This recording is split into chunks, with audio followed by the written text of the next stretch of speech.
fact, quite a privilege to get a chance to talk at this wonderful event in honor of Masaru Nakahara. And Masaru and I have known each other for many years. I could put a number on it, but it would embarrass me as well as you. I think it's more than 30, let's say that, years. And we have had many common research interests involving water, involving the use of high pressure. In fact, he's one of the people who influenced me to consider pressure as a variable. And he was quite ahead of his time in looking at that. So one of the things that will be in this talk is, in fact, a discussion of water under pressure and how it influences some of the more conventional ways we think about water as a solvent in terms of hydrophobicity and hydrophilicity. So what I'm going to talk about is, as Nobuyuki said, hydration at the nanoscale, structure and phase mediator. So the kind of problem we're going to talk about is water where there's at least one, usually two surfaces that define a volume in which the water is contained, and necessarily then one has interfacial terms as well as bulk terms, which influence the thermodynamics of the water as well as its structure. And that's what we're going to focus on. The thing that I guess I should define, because the usual definition of nanoscale science is the science of small things that I do and not what you do.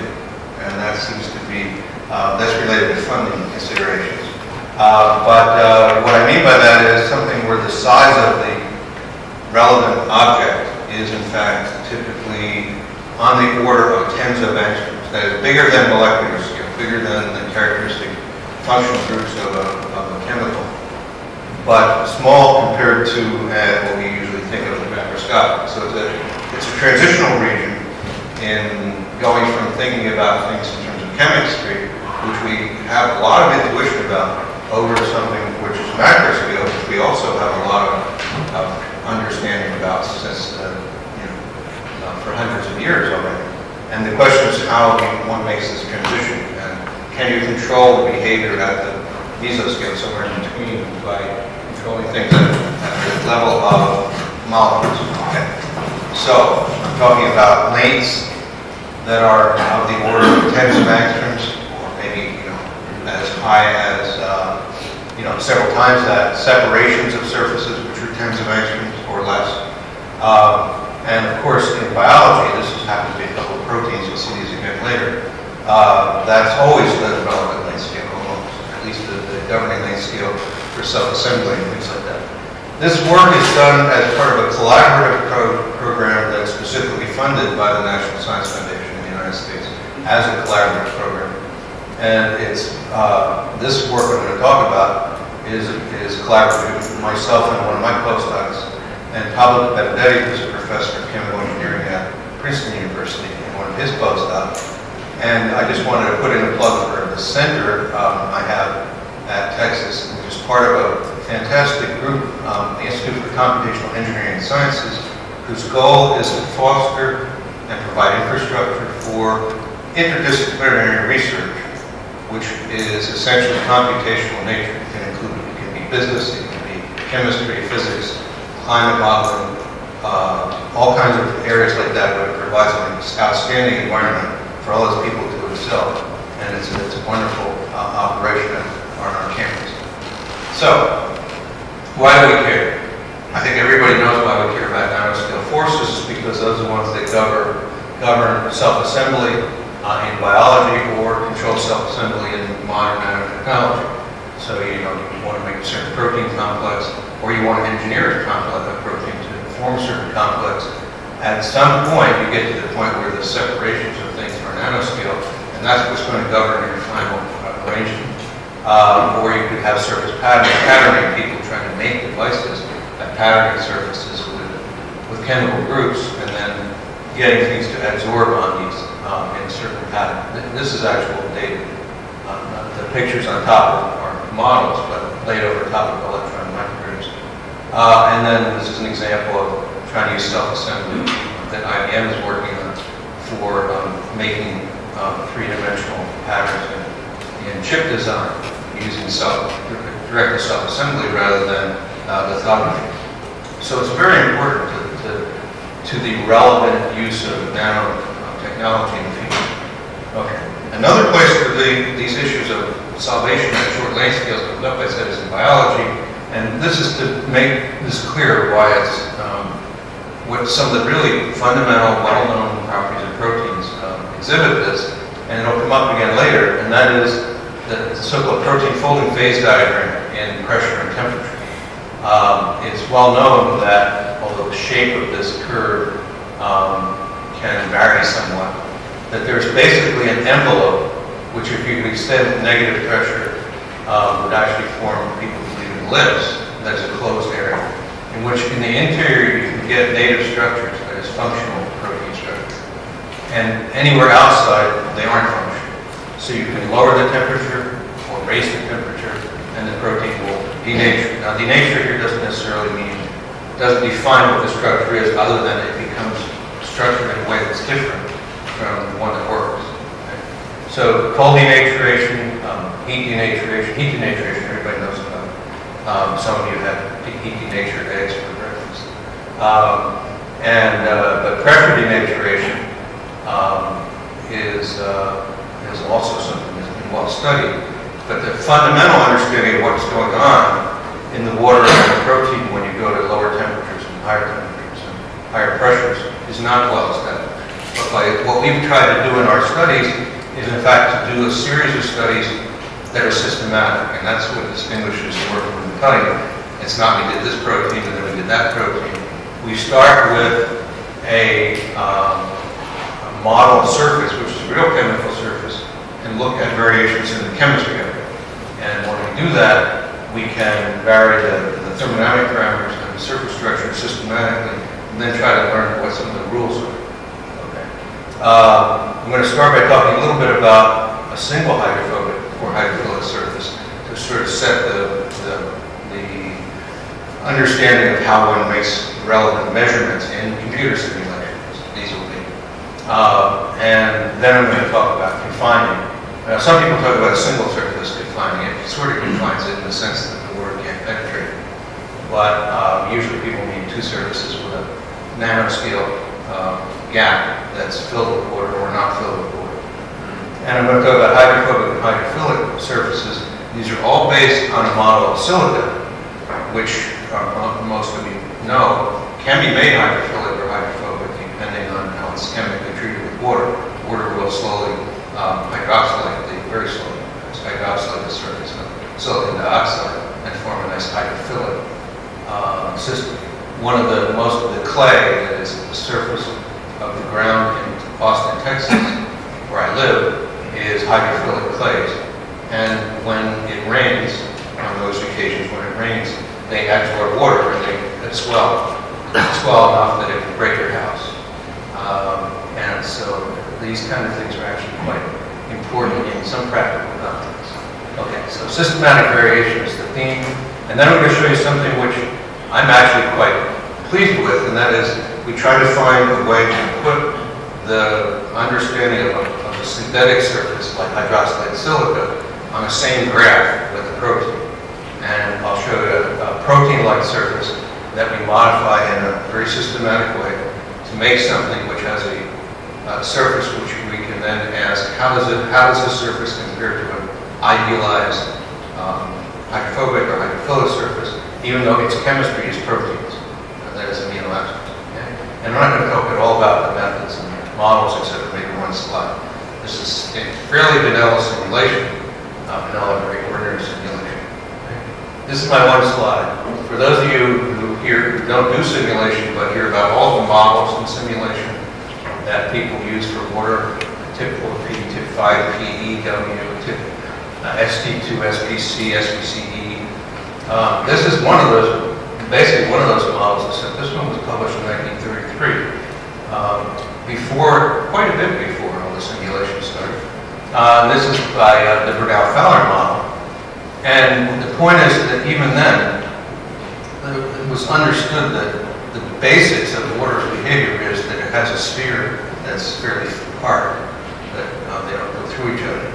And then inside there's an electrostatic distribution on the hydrogens, and then the oxygen. This particular model has the charge center for the oxygen off from the oxygen atom position, so there's a charge actually up here, which is almost identical to the tip 4P model. So the 4 sites, 1, 2, 3, 4, with the sphere centered on the oxygen. In all the work that I'm aware of, that when one looks at the results, which of these models one you, I don't think this one's actually, I don't know if simulations in this one, but no matter which model you use, you are not misled as to what the basic behavior is. Okay? You may shift the freezing point, you may shift a boiling point, but you don't change the rules. And so I personally am a big believer in using a simple model which is pretty well tested, and that one we use is called SPCE, which has only 3 centers and a particular set of partial charges. And hydrogen, these OHs can spin around to form hydrogen bonds, so that's why they don't point all in the same direction. And if in a complete hydrophilic plate, every top oxygen site is hydroxylated. If I look at it from the side, it's like that. Okay?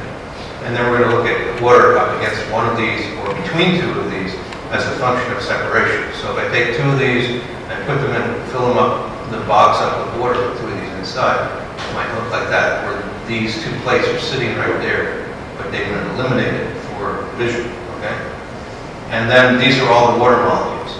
And so you can thermodynamically adjust the pressure and temperature by setting the pressure temperature of the whole system. And then the question is, how does the water in between here respond? It doesn't have to be, and it typically is not at the same density and structure as the water on the outside. But this way you can set essentially that the water in here is at equilibrium with a given pressure and temperature of bulk water. You can do that by tricks otherwise, but this is a very easy way to do it. So to give you a sense of the size of the charges, for SPCE water, the oxygen charge is about 0.8, minus 0.8, and hydrogen is about plus 0.4. These are the charges on our SiOH. So the OH is fairly similar, and this is based on a very old calculation we did, which actually reproduces the heat of immersion of silicon, hydroxide silicon water. So this is the basic picture you'll see over and over, and what you'll see different is how many OHs are on it, where they are. Okay, so first thing I'm really interested in, and I'm still working on, is making contact between a macroscopic description of hydrophilicity and a microscopic one, because that's what underlies our ability to sort of do the chemistry and predict what's going to happen at a larger length scale. And the easiest way to think about characterizing the hydrophilicity is through the contact angle, which is a very, very old idea. That if you put a droplet of water on a surface, it will beat up or it will spread out depending on how hydrophilic the surface is. And this is just to give you a sense of, so this is a fully hydroxylated surface. Now these are now infinite surfaces, they're not plates. That is, they don't stop somewhere, and that's just so that if it spreads out, it doesn't run to the edge. Okay. So this is the hydroxylated, this is the with no hydroxylation on the surface, so just SiO4 units. And this is a snapshot of a nanoscale droplet sitting on the surface. If you take this surface, this molecular group, and you simulate it for a while, it will map out an average structure. And from that average structure, you can calculate the angle, which I'll show you on the next slide, the exact definition, but the angle at which it meets the surface. And the same thing here. This is a snapshot from one with a contact angle, which is fairly large, typical alkane surface. And which is hydrophobic, and this is one with a fairly small angle, which is characteristic of hydrophilic surface. So this gives you a better picture. So you map out the density, which, and I'll only show you half of it because there's no reason to show you the whole thing. And then the contact angle is defined as this angle here between the surface and the tangent at contact. And that tangent contact is computed from the average shape of the distribution. And as that becomes more hydrophobic, it becomes closer and closer to a spherical droplet. And so that angle gets bigger and bigger, with 180 being essentially an absolute lack of contact, except at a point, hypothetical, for a droplet. So I've got this surface these groups on it, and what we'll do is a little game where you think about simulations, you can play games with it to learn things. So you have these partial charges on the SI and the O and the H. We're going to scale them by a constant. So with 1, it's fully hydroxylated, and with 0, it's fully hydrophobic, those two extremes I showed you in the last slide. And then we plot out the density distributions that we observe, and we get a series. Okay? Now, it is conventional only because it's conventional. It's not some magic happens there. To define a contact angle of 90 degrees, that is when this droplet comes in and it's absolutely perpendicular at contact. So it's a perfect hemisphere in the absence of gravity. As the division between hydrophobic and hydrophilic. If you said no, it's 95, nobody can argue with you. It's just that it's conventional. And what you see is that as you change the polarity of the surface by scaling K upwards, so at 1, this is the distribution. It's very spread out. And at 0, this is the distribution. That's the hydrophobic case. So this has a contact angle of 105, and this has a contact angle of 20 degrees. But if you look at it in between, there's a continuous variation, and you can find where does it actually become 90. And that happens at 40% of the charge. So the first lesson is polar doesn't mean hydrophilic, which it has to be beyond a certain amount of polarity before you can say that it's hydrophilic by this criteria. So the partial charges here are fairly significant. It's not as polar as a water molecule or as alcohol, but it's polar. Okay? So this gives us a way to actually measure the hydrophobicity on the macroscopic scale, and you can do that with a microscopic model. Okay. Now, one of the other interesting things is if you look at the orientational structure. So what we're going to do all the way through is try to look at the structure and the thermodynamic quantities and see if they tell us the same thing. Okay? And if we don't know what the structure should tell us, we can look at the structure and say, this is a signature of this kind of behavior. So this is a little sketch that goes back to the, when Master and I only had known each other for about 6 or 7 years. And showing the typical behavior of water because of its hydrogen bonding properties, how it orients at a hydrophobic surface.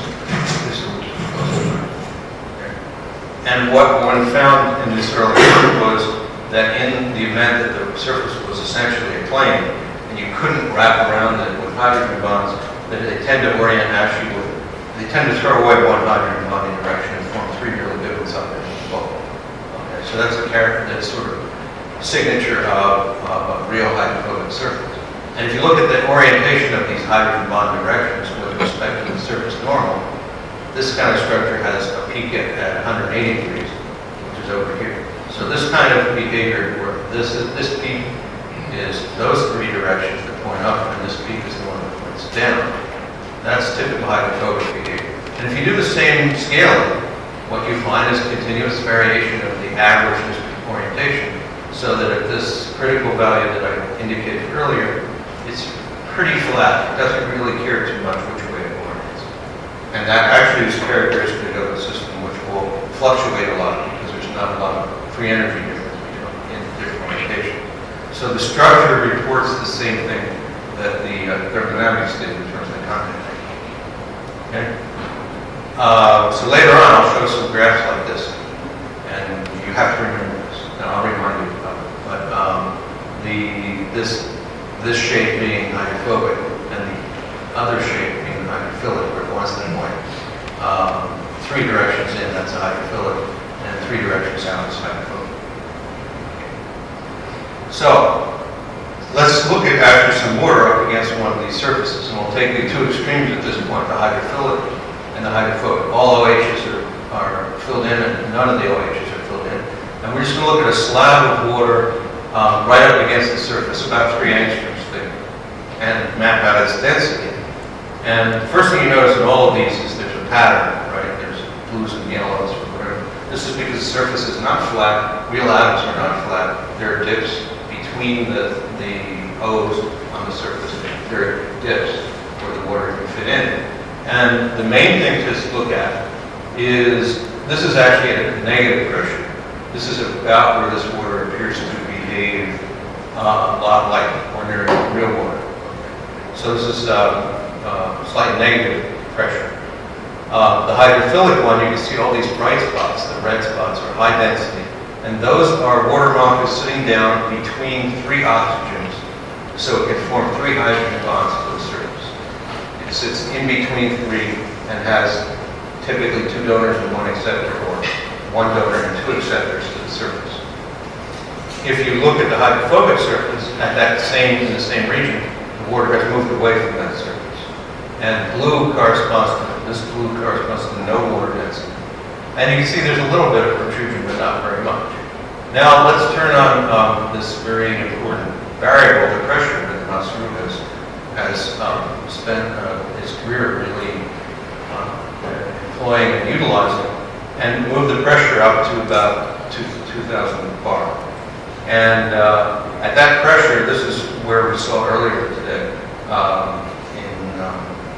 in Fumio's talk, the point at which water starts to act differently. And in fact, if you look at these densities, you would say, oh, this is more hydrophilic, because you see there's really intense amount of water density in these spots, more intense than the hydrophilic surface. What you can conclude from this is, one thing is that the compressibility of the fluid is different at different surfaces. Right? The fluid is much more compressible here than it is there. If I took these 2 pictures after putting them up like this and rearranged them and asked you to tell me which was the low pressure and which was the high pressure, you would have difficulty doing it. But here you would say it's trivial. And in fact, if you compare these 2, and I didn't tell you anything else, you might guess that this was the hydrophilic one. In fact, there are no hydrogen bonds between the water and the surface. Okay? So pressure blurs the difference between hydrophilicity and hydrophilicity. And it also reveals that water has quite a bit of difference in its compressibility depending on the interface it's next to. Okay? This is something that's actually become a theme in a number of people's research. This issue of fluctuations which go along with compressibility and hydrophobic surfaces. So let's look at this pressure variable. I told you the water at the surface was more compressible. This is a plot of density of water in a gap between 2 plates of about 60 nanometers. I use nanometers when I write papers, but I'm old enough that I use angstroms when I speak. So that doesn't bother anybody. So 1.6 nanometer gap between 2 plates. And depending exactly where you draw the edge of the distance between the plates, you get different estimates of density. But the slope is the compressibility. And you can see this is the confined water, that's bulk water, and this is more compressible. But then you can ask, where does the compressibility show up? And where it shows up is not in the orientation very much. The orientation has a variation of 2.5 kilobars. And the orientation doesn't change very much. It wants to orient to maximize the hydrogen bonds. But what changes is the density. This is the density profile between the 2 plates as a function of increasing pressure, and the density does move in and up at the surface from low pressure to high pressure. If you take the hydrophilic one, it's really quite remarkable. It shows you how strong hydrogen bonds are, that in the hydrophilic one, the 3, so this is bulk, this is the, and this one is the hydrophilic surface. The slopes are really almost identical. Okay? Compressible is essentially unaffected by being up against the hydrophilic surface.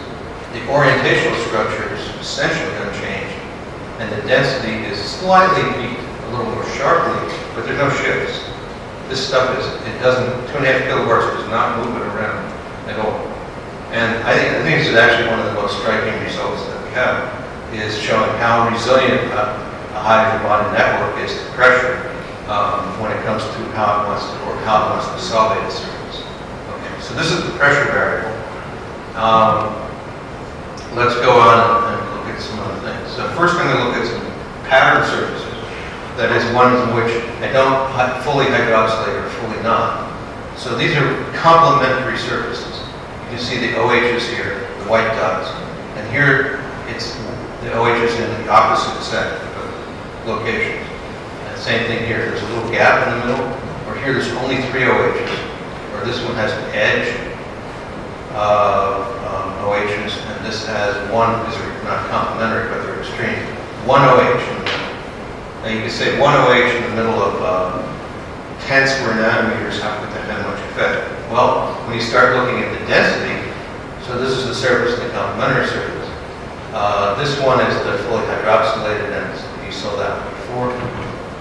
This one is the patch. So there's the water hydrating the patch, or the water missing, if that's a hydrophobic patch. One thing that you notice in this one, which is quite interesting, is that given the fact that over here there's no hydrogen bonding groups, and in the middle there are no hydrogen bonding groups on this surface, you see the very bright red on the edge.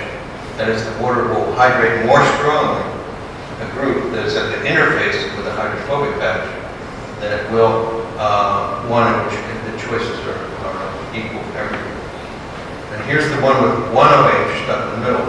And you can see not only that it's fairly well hydrated, but there's a brightening here everywhere compared to there. That is, there's a higher density of water everywhere in here. And it turns out that is due to the fact that this water tends to often form strings of waters that go from here to the bulb, here to the bulb.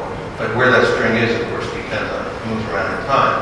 So there's water sitting there connected to the bulb typically by a string of water molecules, and it raises the average density everywhere. This one has a missing OH in the middle, but you can't see it. No one in the room could tell me for sure there was a missing OH there, except by the fact that next to it there's even more well-hydrated OH. Again, this enhancement effect. So, now this is just a pressure thing again, even for these pattern surfaces. This surface versus that one, you pressurize it and you can't really see where the hole was. Right? This one is that surface and this is that surface. And it's very hard to tell which one has OH is missing where. Pressure gets rid of this difference in hydration. So now let's turn to temperature and see what happens. And the main conclusion here is that for many properties, lowering the temperature and raising the pressure have very, very similar effects. So this graph, this is a set I showed you before of the pressure response of water at one of these surfaces, the compressibility, the orientation, and density. So you should recognize that. This is at 300 Kelvin. Okay? If I then take the system at this one negative pressure, okay, slightly negative pressure, which just as I said is a useful place to compare things from, and I lower the temperature from 300 down to 220. These are not simple simulations, because when you get to very low temperature, it is very slow, and you have to run very long simulations, but it's not out of reach of it. So this isobaric cooling at this low negative pressure, and then you can again do density versus the independent variable, which is not temperature, and you can see this is bulk water, the temperature of maximum density, which for this model is up here is I think 250 K, and this is the hydrophilic plates, and this is the hydrophobic plates. So again, the hydrophobic plates have the most density variation, and therefore the most variation in the density with temperature. And you can see that actually both of these surfaces remove the temperature of maximum density. At least it's either not there or it's at a temperature below 220. We can't tell that because you can't go down below very easily. The orientational structure, again, doesn't change very much for a hydrophobic system as a function of temperature. It's a little bit sharper at low temperature. And there's the density profile. So this is, room temperature going to low temperature. This is room pressure, atmospheric pressure going to high pressure.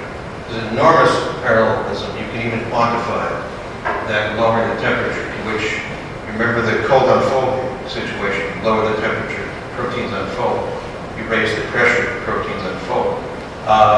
The surface is more well hydrated at low temperature and at high pressure when it's hydrophobic. Okay?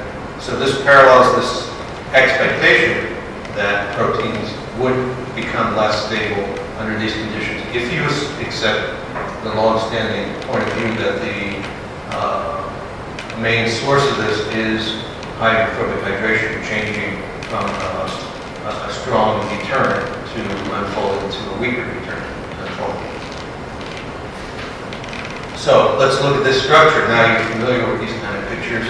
So here's two surfaces that are complementary and where the OHs are.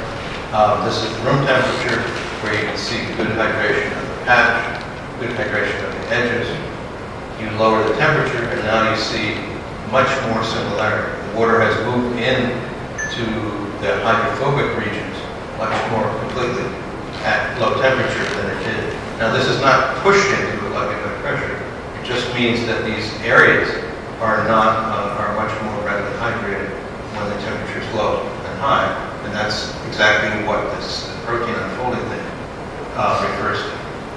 Okay, so now let me talk about my last topic, which has to do with hydration when you have two confining surfaces which approach each other. And I'm not going to go through all this stuff.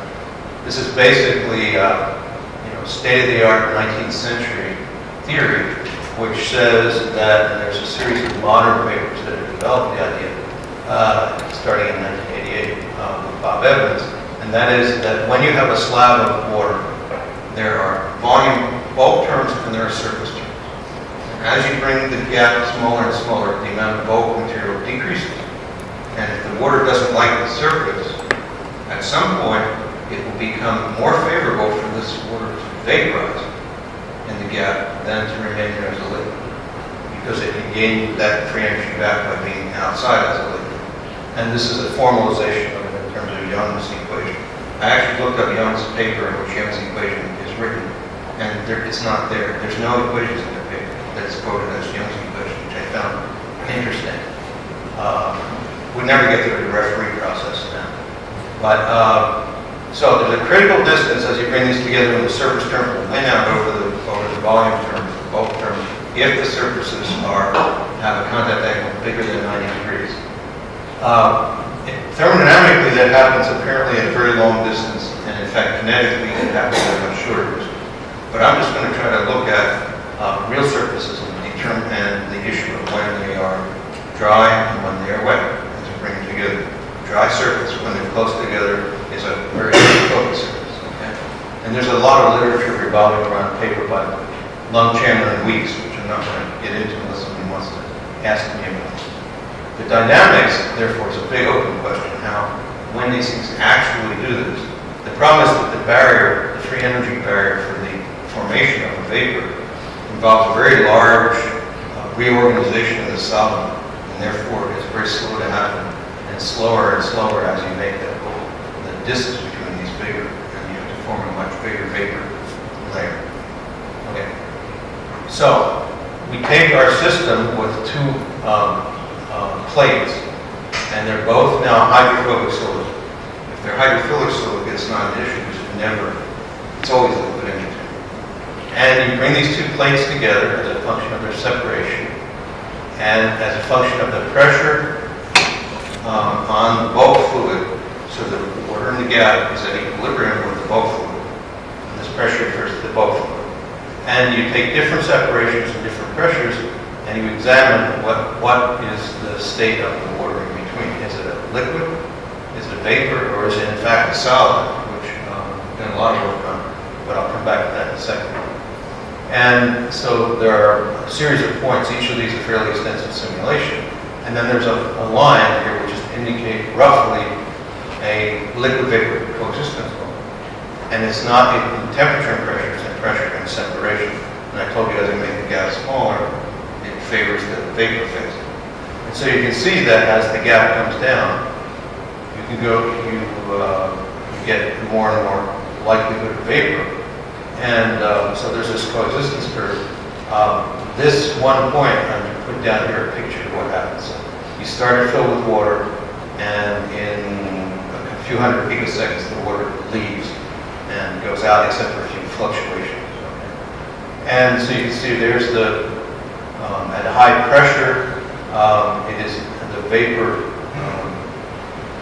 extends to, at small gap, the vapor extends to high pressure. At larger gap, you have to put, at a lower pressure, you can jam water in the interface. But at a small gap, the water does not want to go into the small gap, capillary force. This over here is interesting because this is a region in which, and this we verified by going to other conditions, a region in which the water in between the surfaces crystallizes. This is a picture of the water crystal in between these two surfaces. This is a little bit defective. It's a two-molecule thick hexagonal cluster of water molecules. You're looking at two layers in on it. And this is an ice. Diffusion constant is very low. And the most amazing thing about it is this is at 300 Kelvin. The spontaneous formation of an ice at 300 Kelvin. This has been documented in a number of cases. If you go to higher pressures, you can get this to happen at bigger separations. And you get more ice in different conditions. This spreads out at higher pressure. So what this tells you is that you shouldn't have bias in your understanding what the thermodynamics should be for this water. It's not like bulk water. I mean, if somebody said to you, I've got this way to make bulk water freeze at room temperature, you would take them off and get this some help from a doctor. Right? Once you have the surfaces involved, it changes the rules. And this is actually the lowest free energy state at this high pressure when it's confined. Right. So let's go and ask if I understand this for the two hydrophobic plates coming together. This is the coexistence line. If you go at room pressure, ordinary pressure, 1 ounce through basically 0, and you start bringing the plates together, when their separation is about 7 angstroms, the water will evaporate, spontaneously evaporate, and you have vapor between. Is this the way you should think about two protein surfaces coming together? So in my last 6 minutes or so, what I want to talk about is a protein model, where we can do the comparison of the protein model directly, as I indicated.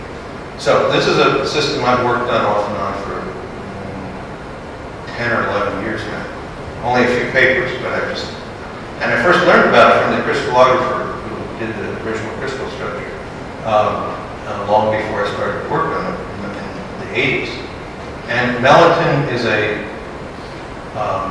what's called an amphiphilic protein. It forms in helix, in which one side is hydrophobic, the other side is hydrophilic when it's folded. And it dimerizes in the crystallite piece to form this thing, which consists of two antiparallel helices. And it forms one side, which is largely hydrophobic, and another side, which is largely hydrophobic. Okay? It's found in the venom of bee stings. It disrupts membranes, and it kills cells that way. That's how it makes your hand hurt if it gets stung by a bee. In any case, it forms a nice model in the sense that you have this hydrophobic patch here. And that's what we had looked at before. Since this hydrophobic patch, although it's not flat, it is certainly not something you can wrap in a hydrophobic collateral. And so that's why we had studied it. And this is what the electrostatic potential looks like when mapped on the surface.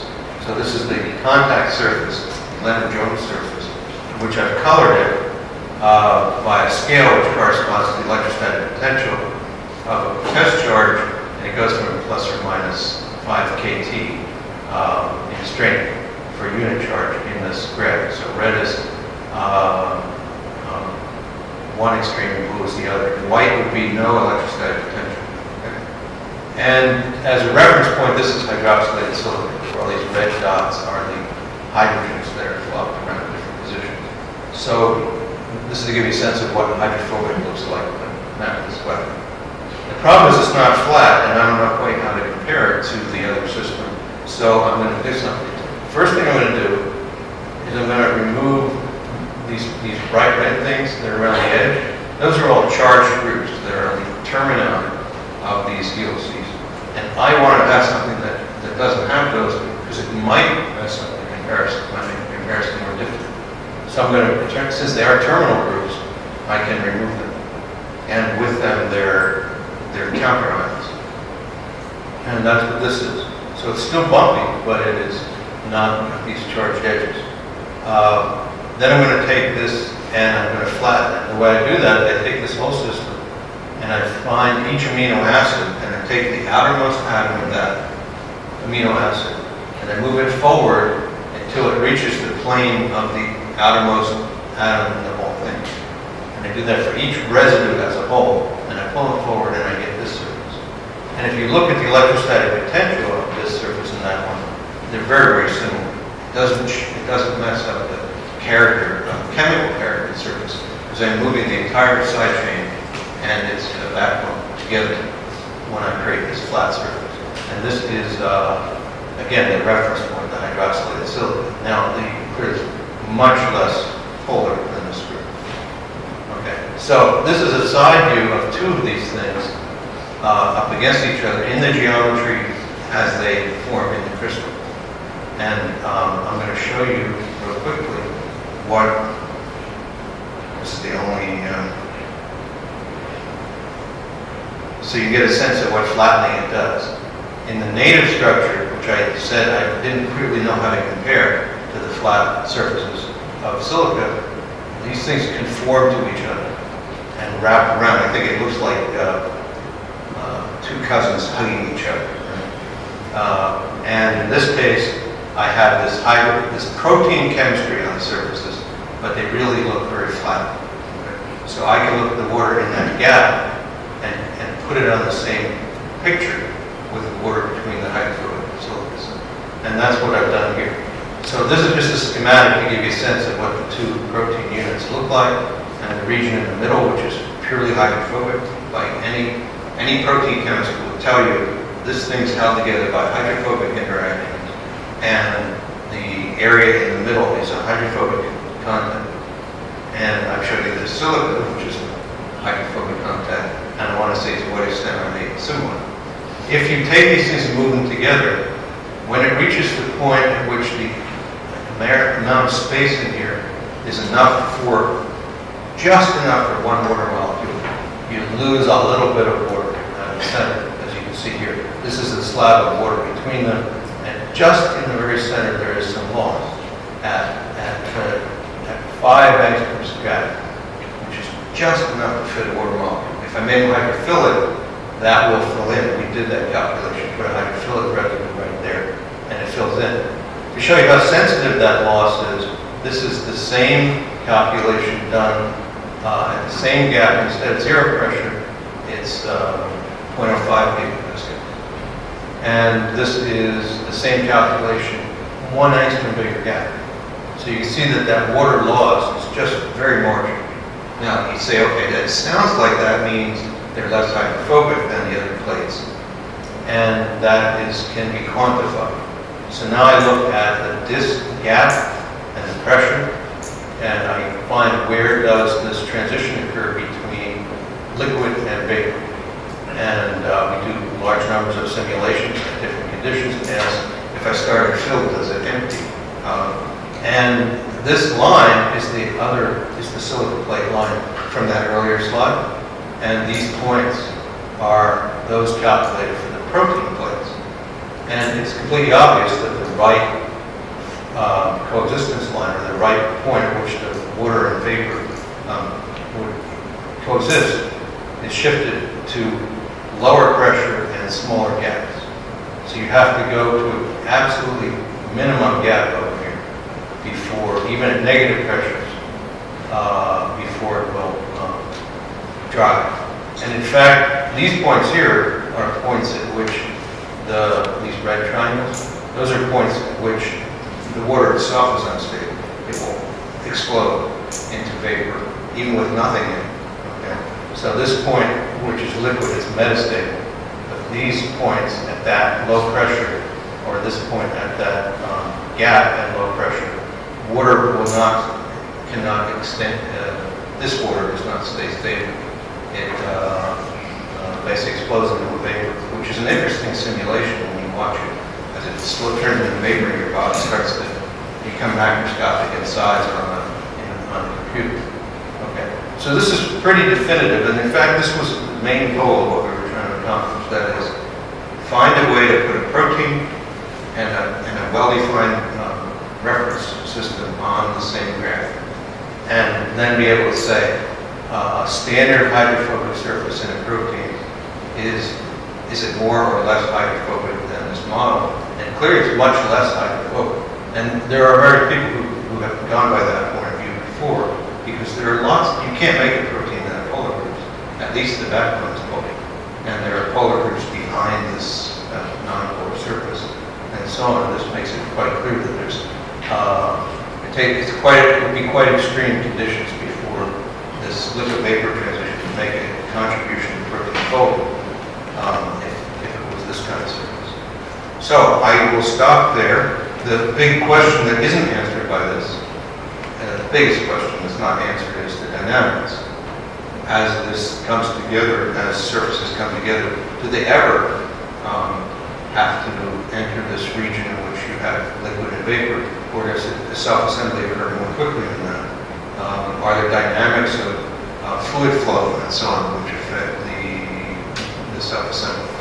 And that's the primary thing we're working on now. And once again, I'd like to thank everyone for the opportunity to be here on the occasion of honoring my